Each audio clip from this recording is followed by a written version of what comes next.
It looked like it's happening. Angel Reese is asking out of Chicago already. Angel Reese officially puts the Chicago Sky on notice. We're not doing the same thing this offseason that we did last offseason. Stop bringing me bums to play with. Angel Reese was supposed to be the future, the undeniable force around whom the Chicago Sky would build a championship dynasty. Instead, she's become a cautionary tale, a player whose fiery demands for an empire quickly turned into a self-immolation. She declared war on her own team, demanding an overhaul, only to find herself exposed as the very problem she sought to eliminate. This isn't just about a star player, it's about a shocking downfall, a dramatic implosion fueled by ego, underperformance, and a trail of alienated teammates. Despite missing weeks of action, and can still barely make a layup. Stop bringing me these players. I want the best of the best. I want the upper echelon. It all started with an audacious ultimatum. Angel Reese didn't just suggest improvements for the Chicago Sky, she publicly demanded them, effectively putting her own franchise on notice. In a candid Chicago Tribune interview, she declared, she wasn't settling for the same we did this year, doubling down on the non-negotiable need for good players and great players. It wasn't the rallying cry of a leader trying to elevate her squad, it sounded more like a self-appointed queen trying to gut her roster on live television. Her words, sharp and unsparing, cut deep, leaving an immediate and palpable rift within the team she claimed she wanted to fix. Angel Reese is fed up. She's tired of the losing. She's tired of being the gum on the bottom of the shoe of the league. She is fed up with the Chicago Sky, and it looks like Angel Reese wants out. It looks like she wants out. It sounded like a brat trying to gut her roster on live record. Let's see what Angel Reese had to say. I'm not settling for the same shit we did this year. Oh boy. Reese told the Tribune, we have to get good players. We have to get great players. That's a non-negotiable for me.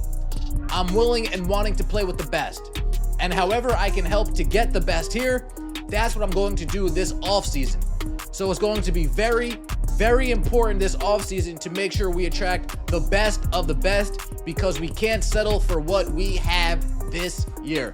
Overhaul this roster. The fallout was instant and explosive. Reports quickly surfaced of utter turmoil within the Sky's locker room. Multiple league sources confirmed that Reese's comments had infuriated teammates and veterans across the league. A team meeting wasn't just considered, it had to be urgently organized just to talk about the fallout. This wasn't the sign of a healthy, cohesive unit, it was damage control. Imagine the scene, a player who hadn't yet fully proven her worth, suddenly sparking a crisis so severe that half the team needed to sit down and address her directly. That's not leadership, that's pure, unadulterated dysfunction. The atmosphere turned cold, the trust evaporated, and the team's focus shifted. From winning games to mending broken relationships. So it's that multiple lead sources told Front Office Sports that the entire team has seen Angel Reese comments and that teammates are unhappy with the direct attacks. A team meeting is planned at which players are expected to address Reese directly. We can't rely on Courtney to come back at that age that she's at, Reese said. I know she'll be a great asset for us, but we can't rely on that. We need someone probably a little younger with some experience, somebody who's been playing the game and is willing to compete for a championship and has done it before. Courtney Vandersloot, by the way, two-time WNBA champion, 5-time All-Star, 2-time All-WNBA first team, left the New York Liberty, a championship caliber team, to come help out the Chicago. Oh damn. Oh damn, oh dang, oh dang. It's all right, Courtney. It's all right. Among her most egregious shots, one was aimed squarely at a respected veteran, Courtney Vandersloot. Despite Vandersloot being sidelined with a devastating ACL injury, Reese casually dismissed her contributions, suggesting she was too old for the Sky's present and future. This wasn't just an insult, it was a profound miscalculation. Vandersloot isn't merely any player, she's a 2-time WNBA champion, a 5-time All-Star, and one of the most brilliant court managers the league has ever witnessed. She even left a championship-caliber team, the New York Liberty, to come to Chicago and help. Tossing aside such a foundational figure didn't just disrespect Vandersloot, it alienated every veteran in the league who understood the hard-earned respect she commanded. Reese's words painted a picture of someone completely out of touch with the very values that build a winning team. It is looking spooky in Chicago. Instead, Reese said she doesn't believe her teammates Rachel Berman or Haley Van Lith are capable of leading them to the leading the playoff team. Guard Ariel Atkins is another player on the Sky roster with WNBA championship experience. We are aware of it, Marsh stated. We are addressing it. Hey, it's not all her fault. Her teammates stink. They gotta catch that, right? Right! Scooby-Dooby-Doo, where are you? Scooby, put down the butter. Butter pecan! Bang! This time of the year is the best. You got pumpkin spice, football, and Angel Reese layups. Bang! Final play of the game, Angel Reese, clutch Gene! Womp, womp, womp. That's my Barbie! Bang! The cruel irony of Reese's demands was that the Chicago front office had already gone to extraordinary lengths to build around her. They sacrificed Sonia Citron, a rising star in the Rookie of the Year race and an instant All-Star, just to bring in Ariel Atkins, a move designed to give Reese the established talent she supposedly craved for immediate success. Yet, instead of gratitude or an understanding of the immense cost, Reese reacted as if the staff and roster were still never good enough. You can't publicly complain about a lack of effort from your front office when they've gambled a potential franchise cornerstone for your benefit, only for you to spit on their efforts. Her constant discontent wasn't just bad for morale, it exposed a deeply flawed perspective, one that pointed fingers at everyone else while ignoring her own glaring issues. We need great players, and I don't know what that will attract that. Maybe the practice facility will attract that, we'll see. But I think the priority is being able to convince free agents that this is an organization that is going in the right direction. I think, honestly, it would be a leap of faith for a great player to come here and show that this is something that they want to be a part of, and we can bring that championship mentality. A leap of faith to think that a great player would want to come to Chicago. Oh boy. For you, 20% of the time, Angel Reese gets her shot blocked inside of 9 feet. And 100% of the time, she's doggy doo-doo. Burn! Give it to the lady in orange. Uh-oh, you're out. Simon didn't say. 101 turnovers in 26 games for our 2K cover. She's a stat stuffer. Bang! At least she always brings the boom. I'll see you tomorrow night. Bang! And speaking of glaring issues, Reese's on-court impact began to reveal the true cost of her audacious demands. If you're going to put yourself above the rest of the roster, you absolutely must back it up with undeniable dominance. Instead, Reese became a player shockingly out of sync, a square peg trying to force itself into a round hole within the very system she demanded to reshape. On paper, her averages of 14 to 15 points and double-digit rebounds seemed solid. But a closer look unveiled a shocking truth: she was leading the entire WNBA in turnovers, despite missing several weeks of action due to injury. Think about that. She played fewer minutes than most stars and still managed to rack up more giveaways than anyone else in the league. This wasn't just poor play, it was careless, impatient basketball, riddled with bad decision-making and an inability to maintain control under pressure. It signaled a player whose vision for the team highlighted the very problem Chicago didn't want to admit. Their biggest issue might not be the roster she criticized, but Angel Reese herself. Yet Reese hit that disciplinary threshold faster than any player should. And watching the bottom of your screen.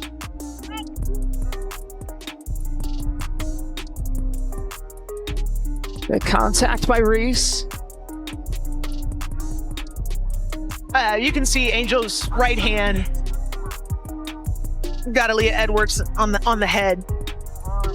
And if they do, Lisa, I'm okay with that too, because I think you have to to officiate these teams very tightly. So it'll be a technical foul on Angel. Her struggles weren't confined to sloppy play. They bled into a glaring lack of discipline. Reese quickly accumulated technical fouls at an alarming rate, constantly jawing at referees and losing her composure in critical moments. This isn't what you expect from a supposed cornerstone leader. The situation escalated rapidly, culminating in her 8th technical foul of the season, which triggered an automatic 1-game suspension. This wasn't some minor infraction on a random Tuesday. This suspension hit right before a crucial, highly anticipated matchup against the Indiana Fever, a rivalry the league had been actively marketing for weeks. Reese managed to knock herself out of the game, not due to injury or rest, but for striking Aaliyah Edwards in the head during a rebound play. Regardless of intent, the referees made the call, and the league had no choice but to enforce the suspension. It wasn't just a personal embarrassment, it was a direct, self-inflicted blow to her own team at the absolute worst possible time. Angel Reese, oh damn, has been assessed with 8 technical fouls, and she will be suspended for Friday game unless it is rescinded. And I'm telling you right now, look, he said it best, her attitude. That mug ain't getting rescinded. Angel Reese has struck out again. Now, how many players are going to listen to what Angel Reese had to say about Courtney Vandersloot? Are going to listen to what Angel Reese had to say about her current teammates?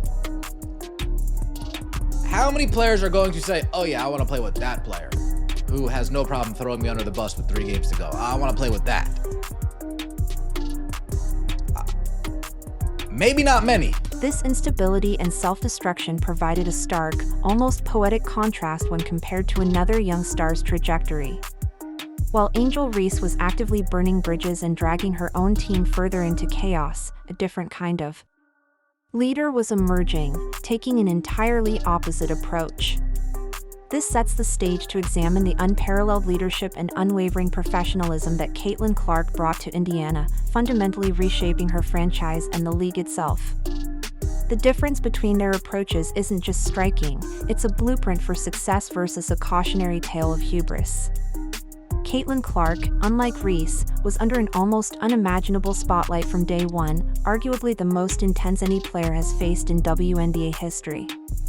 Every detail of her career, every game, every mistake was magnified under a national microscope. You'd expect such relentless pressure to wear someone down, perhaps even break them. Yet, Clark handled it with an astonishing level of patience and professionalism from the very beginning. Even when she suffered injuries, she didn't disappear. She traveled with the Indiana Fever, sat on the sidelines, cheered relentlessly for her teammates, and ensured her presence was felt. That is commitment. Meanwhile, during her own injury stretches, Reese remained conspicuously absent from her team, leaving them to carry on without any visible leadership from their supposed centerpiece. This stark contrast in presence and commitment spoke volumes about their respective dedication to their teams. The Indiana Fever destroy the Chicago Sky in Indianapolis on Saturday. Guess who wasn't there? Angel Reese. Angel Reese declined to travel to Indianapolis, and her coach came out and said something about, she's just focused on her rehab right now, and, she's day to day. We've never had an explanation on what caused the back injury, what's a time frame for her recovery. It's similar to so-and-so's back injury. This is something she struggled with here or there. All we've heard is day to day, and Angel Reese has disappeared. Yeah, I'm proud of this group. I think we've shown all season long, they're resilient, they're connected, they pull for each other, they enjoy one another, they celebrate one another, and that stuff alone is good for 10 to 12 points a game. And, for this group, the way that they share the ball, how unselfish they are. I mean, I'm really proud of them. It's not been ideal circumstances all season long, but they've shown the character of who they are. They've been resilient. They've responded to adversity, and they continue to elevate one another. And, I couldn't be more proud of this group than I am at this moment. Clark's self-possession extended far beyond simply showing up. She consistently demonstrated genuine sportsmanship in ways rarely seen from young players under such immense pressure. A shining example came when she publicly praised Angel Reese's performance in a game. Despite the manufactured rivalry that Reese seemed intent on perpetuating, Clark refused to feed into unnecessary drama. Instead, she offered genuine credit where it was due, choosing to build bridges rather than burn them. Contrast this with Reese, who used interviews to criticize her own roster. Clark, meanwhile, leveraged her platform to foster goodwill with both teammates and opponents. That, in its purest form, is leadership, simple, impactful, and undeniably effective. Her influence isn't just felt, it's transformative, reshaping the entire culture around her. The impact of Clark's leadership on her own roster is impossible to overlook. When Clark is on the floor, players like Aaliyah Boston look freer, more confident, and more dominant in the paint. Guards such as Lexi Hull and Kelsey Mitchell find better looks and spread the floor with ease because Clark's unparalleled passing vision consistently draws defenses out of position. Even Sophie Cunningham, who thrives on spacing and energy, slots perfectly into the dynamic style Clark brings. What truly makes Clark stand out isn't just her scoring, it's her ability to make the entire unit function at a higher level. This is precisely why she led the league in assists, averaging over 9 per game last year, and maintained well over 8 assists per game this season despite battling injuries. She doesn't just play, she elevates everyone around her, creating an environment where collective success becomes inevitable. The media, too, took notice. Every article, every segment about Indiana invariably centered on Clark as the epitome of professionalism. They highlighted how she spoke about her teammates, how she supported her locker room, and the meticulous example she set with her preparation. This picture stood in stark opposition to Reese, who found herself backtracking and issuing apologies for publicly taking shots at her roster after that incendiary Tribune interview. It was a night and day contrast, one so-called superstar told the world her team wasn't enough, while the other actual superstar made the people around her stronger, more confident, and more capable. That is precisely why the Fever now brim with hope. They aren't merely playing better basketball, they're being led with a maturity that belies Clark's years. She cultivated a culture in Indiana that Chicago desperately needs but has yet to find. And when you align that against Reese's cascade of missteps, her personal downfall doesn't look like mere bad luck, it looks like the inevitable consequence of her own devastating choices. Consider the vivid picture. One franchise player has fans buying tickets months in advance, filling arenas, and boosting merchandise sales to unprecedented levels. The other has her own teammates holding emergency meetings to address locker room drama, her team languishing at the bottom of the standings, and endless suspension headlines. Which franchise do you think people are genuinely excited about? The Indiana Fever are surging forward, fueled by the undeniable momentum and leadership of Caitlin Clark. They were a lottery team before her arrival, now they're pushing into the playoff picture, grabbing national TV slots, and consistently selling out arenas across the country. What is the back injury? Everybody's questioning it now, and this will be a third straight season where Angel Reese did not finish playing in games, where she just stopped. She just stopped. Some of these injuries, we saw the injuries. We didn't see what happened. What happened? This is bad. Nothing but a mystery surrounds Angel Reese. Angel Reese has taken this season off to focus on her off-court endeavors and to avoid these losses that the Chicago Sky are accumulating to avoid them appearing on her resume. Angel Reese doesn't really care about basketball. Meanwhile, in Chicago, Angel Reese has transformed what should have been a promising rebuild into an absolute circus of apologies, public complaints, and more questions than answers. Fans aren't looking at the sky and talking about championships. They're openly wondering if the front office regrets every single decision tied to her. An inexplicable mystery now surrounds Angel Reese, fueled by her unexplained absences and a perceived lack of care for the team's struggles. Clark, conversely, handled her injury stretches with an unwavering maturity. She never hid at home or disappeared during tough times. She hopped on planes, showed up in street clothes, and sat with her teammates, providing a constant, visible source of support. Contrast that with Reese, who remained largely absent while injured, leaving others to keep Chicago afloat with no visible leadership from the player they were supposed to be rallying behind. Her absence only solidified the feeling that she wasn't truly all in. The Fever's supporting cast is thriving, flourishing beside Clark. Aaliyah Boston is visibly building towards superstardom in the paint. Lexi Holt plays with newfound confidence, a direct result of the expansive spacing Clark creates. Kelsey Mitchell is enjoying one of her best years, and Sophie Cunningham has slotted perfectly into a dynamic, high-energy mix.